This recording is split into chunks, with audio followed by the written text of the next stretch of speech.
ದಿಲ್ಲಿಯ ಪಿರಾಕರಿ ಮೇಲ್ಸೇತುವೆಯ ಬಳಿ ಮೂವರ ಶವ ಕಾರಿನಲ್ಲಿ ನಿನ್ನೆ ಸಿಕ್ಕಿದೆ. ಅದರ ತನಿಖೆ ನಡೆಸಿದ ಪೊಲೀಸರು ವಿಶೇಷ ಶಕ್ತಿ ಬಗೆಗೆ ಹೇಳಿಕೊಳ್ಳುವ ಬಾಬಾನೊಬ್ಬನನ್ನ ಬಂಧಿಸಿದ್ದಾರೆ. ತನಗೆ ಅತಿ ಮಾನವ ಶಕ್ತಿ ಇದೆ ಎಂದು ಹೇಳಿಕೊಳ್ಳುವ ಬಾಬಾ ಹಣ ದುಪ್ಪಟ್ಟು 3 ಪಟ್ಟು ಮಾಡುವುದಕ್ಕೆ ವಂಚಿಸುತ್ತಿದ್ದ. ಹೀಗೆ ವಂಚಿಸಿದ ಕುಟುಂಬದವರು ಪ್ರಶ್ನಿಸಿದ್ದರಿಂದ ಅವರಿಗೆ ಲಾಡು ಪ್ರಸಾದದಲ್ಲಿ ವಿಷ ಹಾಕಿ ಕೊಟ್ಟಿದ್ದಾನೆ. ಅವರಲ್ಲಿದ್ದ ಹಣದ ಬ್ಯಾಗ್ ಎಗರಿಸಿದ್ದಾನೆ. ಅವರು ದಾರಿಯಲ್ಲಿ ಕಾರಿನಲ್ಲೇ ಮರಣ ಹೊಂದಿದ್ದಾರೆ.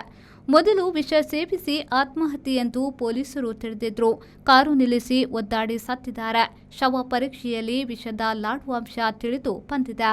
ಅದರ ಮೇಲೆ ತನಿಖೆ ನಡೆಸಿದಾಗ ಸಿಸಿಟಿವಿ ದೃಶ್ಯಾವಳಿ ಗಮನಿಸಿದಾಗ ಅವರು ದಾರಿಯಲ್ಲಿ ಸಾಯುವುದಕ್ಕೆ ಮೊದಲು ಬಾಬಾನ ಆಶ್ರಮಕ್ಕೆ ಹೋಗಿದ್ರು.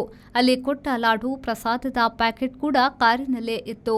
ಉತ್ತರ ಪ್ರದೇಶದ ಫಿರೋಜಾಬಾದ್ನ ಕಮರುದ್ದೀನ್ ಅಲಿಯಾಸ್ ಬಾಬಾ ಎಂಬ ನಕಲಿ ಬಾಬಾ ಹೀಗೆ ಹಲವರನ್ನ ವಂಚಿಸಿರುವುದು ಬಯಲಾಗಿದೆ.